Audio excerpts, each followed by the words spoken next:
यूं ही बेसब्र हो जाता हूं मैं, हे प्रभु, भूल जाता हूं कि आपकी कृपा की कोई तारीख नहीं होती। नमस्ते, आप देख रहे हैं गीता ज्ञान। मैं हूं आरजे कार्तिक। श्रीमद् भगवद गीता के 6ठे अध्याय तक हमने बात की। 7वें अध्याय के सार में आपका स्वागत है। अब तक भगवान श्री कृष्ण ने बहुत सारी बातें, बहुत सारे प्रश्नों के उत्तर दिए। उन्होंने समझाया कि मुझ तक पहुंचने के 2 रास्ते हैं, ज्ञान योग, निष्काम कर्म योग। कर्म करना पड़ेगा, यज्ञ जो है उसे करना पड़ेगा। यज्ञ करने की विधि क्या है, तरीका क्या है, ध्यान कैसे करना चाहिए, बहुत सारे सवालों के जवाब दिए। वर्ण संकर क्या है, अवतार क्या है, कब प्रभु के दर्शन होते हैं, बहुत सारी बातें हुई।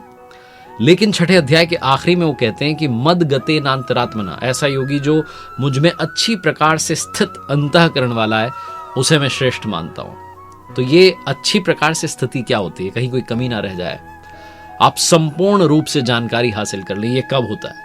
तो कहते हैं कि इस अध्याय में, मतलब जब हम आगे बात कर रहे हैं, तो इसमें हम ज्ञान की भी बात करेंगे, विज्ञान की भी बात करेंगे। ज्ञान तो वो है जब आप मोक्ष प्राप्त कर लेते हैं और फिर जब अमृत तत्व की जानकारी मिलती है तो उसे ज्ञान कहते हैं। लेकिन विज्ञान ये है कि वो प्रभु सबके हृदय में एक साथ कैसे काम करते हैं, कैसे सबके हृदय में एक साथ विद्यमान है, ये वो विज्ञान है जिसके बारे में इस अध्याय में भगवान श्री कृष्ण बात करने जा रहे हैं। वो कहते हैं कि जब तुम सब कुछ जान लोगे तो कुछ भी जानने योग्य बचेगा नहीं, शेष नहीं रहेगा। श्री भगवान उवाच मनुष्याणाम सहस्त्रेषु कश्चित् दत्ति सिद्धये यततामपि सिद्धानाम कश्चन माम वेत्ति तत्वतः। हजारों मनुष्यों में से बहुत कम होते हैं जो मुझ तक पहुंचने का प्रयत्न करते हैं, कोशिश करते हैं कि भगवान के दर्शन कर लें। बाकी तो सब भोग विलास में व्यस्त होते हैं। और उन कोशिश करने वालों में से भी, यत्न करने वालों में से भी, प्रयत्न करने वालों में से भी कोई विरला ही होता है, कोई 1 या 2 होते हैं जो मुझ तक पहुंच पाते हैं और साक्षात्कार कर पाते हैं, उस ज्ञान को प्राप्त कर पाते हैं। तो ये जो संपूर्ण रूप से जानकारी है, जो समग्र तत्व है, जिसे श्रीमद् भगवद गीता की यथार्थ व्याख्या, यथार्थ गीता में परमहंस स्वामी श्री अड़गड़ानंद जी महाराज जी ने बताया है। और मैं आपसे भी रिक्वेस्ट करता हूं कि अगर आप घर बैठे पढ़ना चाहते हैं तो मंगवा सकते हैं www.यथार्थगीता.com से। ये क्या एक जगह पर है या ये जो समग्र तत्व है ये सर्वत्र व्याप्त है, इसके बारे में भगवान श्री कृष्ण कहते हैं। श्री भगवान उवाच भूमि रापो अनलो वायु खम मनो बुद्धिरेव च अहंकार इतीयम में भिन्ना प्रकृति रष्टधा। हे अर्जुन, भूमि, जल, अग्नि, वायु और आकाश, और साथ में मन, बुद्धि और अहंकार, ये 8 प्रकार के भेद हैं। ये मेरी प्रकृति है। इसे अष्टधा मूल प्रकृति कहा जाता है, जिसके बारे में यहां वर्णन किया गया है। आगे कहते हैं कि ये तो 8 प्रकारों वाली जो है मेरी अपरा प्रकृति है, यानी कि जड़ प्रकृति है। इससे दूसरी को तू जीव रूप परा, यानी कि चेतन प्रकृति जान, जिससे संपूर्ण जगत मैंने धारण किया हुआ है, और वो है जीवात्मा। जीवात्मा भी क्योंकि प्रकृति के संबंध में रहती है, इसलिए प्रकृति ही कही जाती है। भगवान श्री कृष्ण आगे कहते हैं कि ऐसा समझ कि जितने संपूर्ण भूत जो हैं एतद्योनिनी, इन महाप्रकृतियों से परा और अपरा प्रकृतियों से ही पैदा होने वाले। मैं संपूर्ण जगत की उत्पत्ति हूं और प्रलय रूप हूं। जब प्रलय की बात आती है तो अलग अलग तरीके से अलग अलग टीकाकारों ने बहुत अलग अलग तरीके की बातें कही हैं। लेकिन यहाँ यथार्थ गीता में स्वामी जी कहते हैं, जो मैं पढ़ता हूँ और आपसे भी रिक्वेस्ट करता हूँ कि आप पढ़ें, क्योंकि यथार्थ व्याख्या आपको श्रीमद् भगवद गीता की पढ़ने को मिलेगी। स्वामी जी कहते हैं कि जो प्रलय है वो महापुरुष के, योगी के हृदय में होता है। वो जो दर्शन है वो अंदर होते हैं। भगवान श्री कृष्ण यहाँ कह रहे हैं कि मैं ही उसकी उत्पत्ति हूं, और जब प्रकृति का पार पा लेता है तो मैं ही महाप्रलय भी हूं, जो कि अनुभव में आता है, ध्यान में आता है। एक छोटी सी कथा है जिसका वर्णन स्वामी जी ने यथार्थ गीता में किया है। भागवत के 12 स्कंद के 8वें और 9वें अध्याय के अनुसार शौनकादि ऋषियों ने सूत जी से पूछा कि मार्कंडेय जी ने महाप्रलय में वट के पत्ते पर भगवान बालमुकुंद जी के दर्शन किए, किंतु वो तो हमारे वंश के थे, हमसे कुछ ही समय पूर्व हुए थे। उनके जन्म के बाद में ना तो कोई प्रलय हुआ है और ना सृष्टि डूबी है, सब कुछ वैसा का वैसा है, यथावत है। तो उन्होंने कैसा प्रलय देखा, इस बात को बताते हुए सूत जी कहते हैं कि मार्कंडेय जी की प्रार्थना से प्रसन्न होकर के, ये सूत जी बता रहे हैं, नर नारायण ने उन्हें दर्शन दिया मार्कंडेय जी को। मार्कंडेय जी ने कहा कि मैं आपकी वो माया देखना चाहता हूं जिससे प्रेरित होकर के जो आत्मा है ये अनंत योनियों का भ्रमण करती है। तो भगवान ने स्वीकार कर लिया। एक दिन जब मार्कंडेय जी मुनि अपने आश्रम में थे और चिंतन में थे, मेडिटेशन में थे, तब उन्हें एक दृश्य दिखाई पड़ा कि चारों ओर से समुद्र जो है उमड़ करके उनके ऊपर आ रहा है। उसमें बड़े बड़े मगरमच्छ छलांगे लगा रहे हैं और उसकी चपेट में ऋषि मार्कंडेय जी भी आ रहे हैं। बाकी सब इधर उधर बचने के लिए भाग रहे थे, वो स्वयं भाग रहे थे। आकाश, सूर्य, पृथ्वी, चंद्रमा, स्वर्ग, ज्योतिर्मंडल सब उसमें डूब गए। इतने में मार्कंडेय जी को, ऋषि मार्कंडेय जी को बरगद का एक पेड़ दिखता है और उसके पत्ते पर एक शिशु दिखाई देता है। श्वास के साथ में वो उस शिशु के पेट में चले जाते हैं, उदर में चले जाते हैं और अपने आश्रम को, सूर्य को, ज्योतिर्मंडल को, इस सारे एनवायरनमेंट को जीवित पाते हैं और वापस से उस श्वास के साथ में उस शिशु के पेट से बाहर आ जाते हैं, उदर से बाहर आ जाते हैं। जब आंखें खुलती हैं, नेत्र खुलते हैं, तो ऋषि मार्कंडेय जी अपने आप को उसी आश्रम में पाते हैं। ये छोटी सी कथा बताती है कि हजारों करोड़ों वर्षों के भजन के बाद में, उस तपस्या के बाद में, उन मुनि ने, उन ऋषि ने उस महाप्रलय के दृश्य को अपने हृदय में देखा, अनुभव में देखा। बाहर सब कुछ वैसा का वैसा ही था, क्योंकि भगवान श्री कृष्ण कहते हैं कि जो प्रकृति है ये अनादि है, ये अनंत काल से चली आ रही है और चलती रहेगी। भगवान श्री कृष्ण अब अपने विस्तार को समझाते हैं। श्री भगवान उवाच रसो अहमप्सु कौन्तेय प्रभास्मि शशि सूर्ययो प्रणवः सर्व वेदेषु शब्दः खे पौरुषम नृषु। भगवान श्री कृष्ण कहते हैं कि ये कौन्तेय है अर्जुन, जल में मैं रस हूं, चंद्रमा में, सूर्य में प्रकाश हूं, वेदों में ओमकार हूं, आकाश में शब्द हूं, पुरुषों में पुरुषत्व हूं, पृथ्वी में पवित्र गंध हूं, अग्नि में तेज हूं, जितने जीव हैं उनमें उनका जीवन हूं और जितने तपस्वी हैं उनमें उनका तप हूं। श्री भगवान उवाच बीजम माम सर्वभूतानां विद्धि पार्थ सनातनम बुद्धिर बुद्धि मतामस्मि तेजस तेजस विनामहम।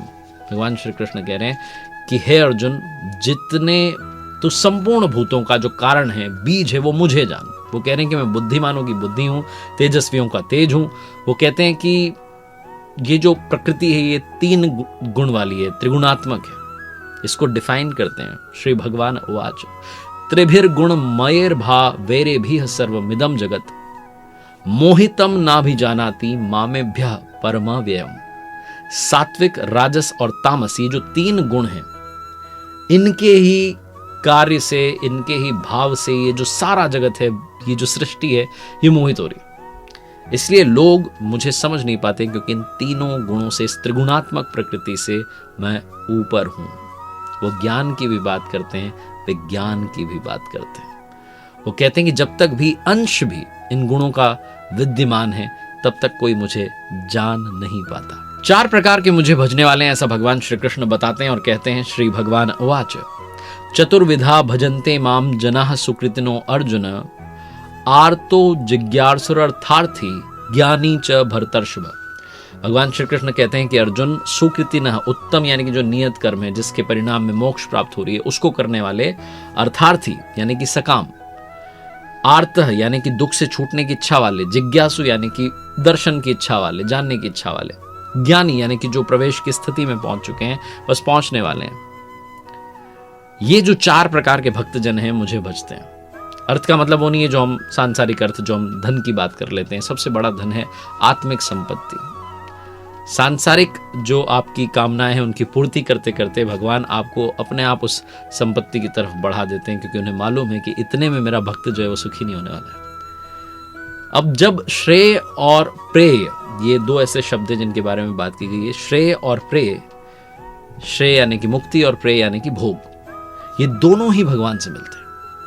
तो फिर सभी को एकमात्र परमात्मा का भजन करना चाहिए, ध्यान करना चाहिए। फिर भी लोग इधर उधर क्यों भटकते हैं, इस प्रश्न को यहाँ 7वें अध्याय में भगवान श्री कृष्ण लेते हैं और वो स्पष्ट करते हैं कि आप जहां जहां जा रहे हैं वहां वो तो हैं, लेकिन वो तरीका, वो विधि सही नहीं है। श्री भगवान उवाच कामेस्तेस्तेर हृद ज्ञानाः प्रपद्यन्ते अन्य देवताः तम तम नियमास्थाय प्रकृत्या नेता स्वया।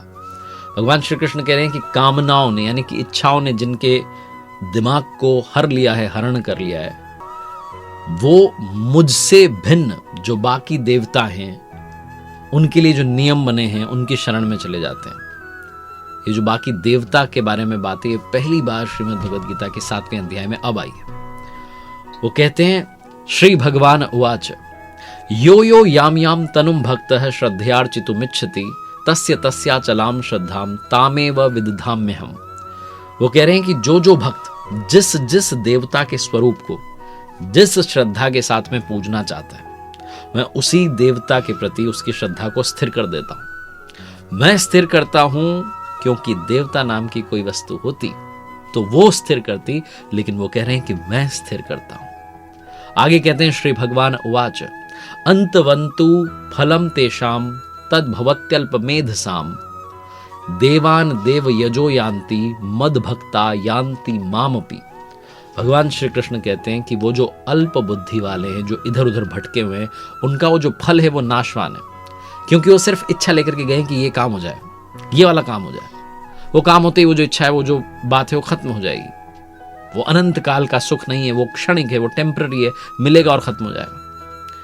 भगवान श्री कृष्ण कहते हैं कि देवताओं को पूजने वाले देवताओं को प्राप्त होते हैं, यानी कि देवता भी नाशवान है।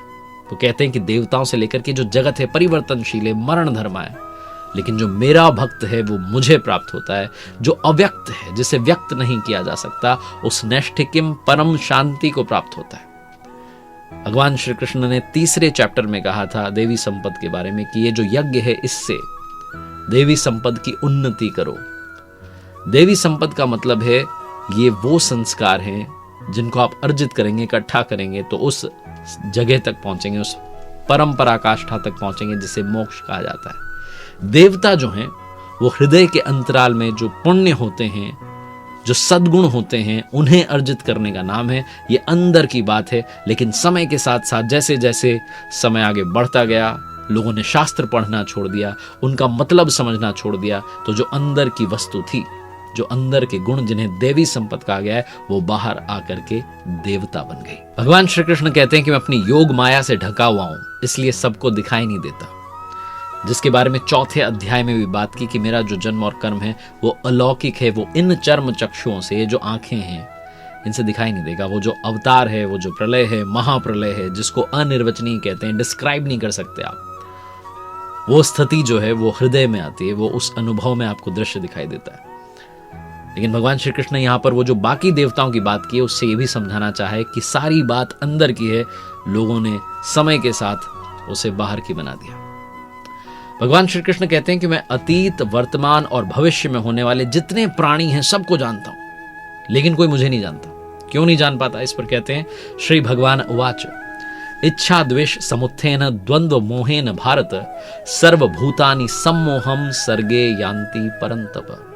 हे अर्जुन, हे भरतवंशी अर्जुन, इच्छा और द्वेष, इस मोह से संसार के जितने मनुष्य प्राणी हैं, नर नारी हैं, सब मोह को प्राप्त हो रहे हैं, इसलिए मुझे नहीं जान पाते। तो क्या कोई जान नहीं पाएगा? इस पर भगवान श्री कृष्ण कहते हैं श्री भगवान उवाच येषां त्वन्त गतम पापम जनानां पुण्य कर्मणाम ते द्वंद्व मोह निर्मुक्ता भजन्ते माम दृढ़व्रता। यानी कि जो पुण्य कर्म, जो संस्कृति का इस चक्कर का अंत करने वाला है, जिसका नाम कार्यम कर्म है, जिसको नियत कर्म कहते हैं, जिसे आराधना कहते हैं, मेडिटेशन कहते हैं, योग कहते हैं, ध्यान कहते हैं, अभ्यास कहते हैं, श्वास प्रश्वास का ध्यान कहते हैं, चिंतन कहते हैं, जो ऐसा कर रहे हैं, जिन भक्तों ने अपना पाप नष्ट कर लिया है, वो इन सब मोह माया से मुक्त होकर के अंत में दृढ़ रह करके उसी रास्ते पर टिके रह करके मुझे भजते हैं और मेरी शरण में आकर के इस चक्कर से, जिसे जन्म और मृत्यु का चक्कर कहा जाता है, इससे मुक्ति पाने के लिए प्रयास करते हैं, प्रयत्न करते हैं, और वो जो पुरुष होते हैं उस ब्रह्म को, अध्यात्म को, कर्म को जानते हैं। भगवान श्री कृष्ण आखिरी में जो श्लोक कहने जा रहे हैं, उससे एक नया सवाल पैदा होता है और उस सवाल का जवाब वो 8वें अध्याय में देंगे। श्री भगवान उवाच साधि भूताधिदेवम माम साधि यज्ञम च ये विदुः प्रयाण काले अपि च माम ते विदुर युक्त चेतसः। जो पुरुष अधिभूत, अधिदेव और अधियज्ञ सहित मुझे जानते हैं, मुझ में समाहित चित्त वाले वो जो पुरुष हैं, वो अंत काल में भी मुझको ही जानते हैं, वो मुझ में स्थिर रहते हैं, स्थित रहते हैं और मुझे ही प्राप्त करते हैं। अब ये जो सवाल हैं, अधिभूत, अधिभूत, अधिदेव, अधियज्ञ, ये क्या हैं? इनके बारे में भगवान श्री कृष्ण 8वें अध्याय में बताने जा रहे हैं। 7वें अध्याय का नाम है ज्ञान विज्ञान योगो नाम सप्तमो अध्याय। इस 7वें अध्याय में 7वें चैप्टर में ज्ञान की भी बात हुई है, विज्ञान की भी बात हुई कि किस तरीके से वो सबके हृदय में विद्यमान है। बहुत सारे सवाल जो कि आखिरी में छोड़ दिए हैं, उन सारे सवालों के जवाबों की प्रतीक्षा कीजिए। 8वें अध्याय में सब सवालों के जवाब मिलेंगे। देखते रहिए मेरे साथ गीता ज्ञान, ये नई सीरीज जहां हर बुधवार सुबह 9:30 बजे एक प्रयास है आप तक गीता का सार पहुंचाने का, श्रीमद् भगवद गीता के अलग अलग अध्यायों के सार को आप तक समझाने का, पहुंचाने का। गीता जी अगर आप घर बैठे पढ़ना चाहते हैं तो श्रीमद् भगवद गीता की यथार्थ व्याख्या, जो कि आप फ्री में ऑर्डर कर सकते हैं www.यथार्थगीता.com से। परमहंस स्वामी श्री अड़गड़ानंद जी महाराज जी ने ये यथार्थ गीता लिखी है और इसे पढ़ने के बाद जितनी शंकाएं हैं, जितने आपके सवाल हैं, सबके समाधान आपको मिल जाएंगे। देखते रहिए गीता ज्ञान हर बुधवार सुबह 9:30 बजे। प्रभु कृपा बनी रहे। जय श्री कृष्ण।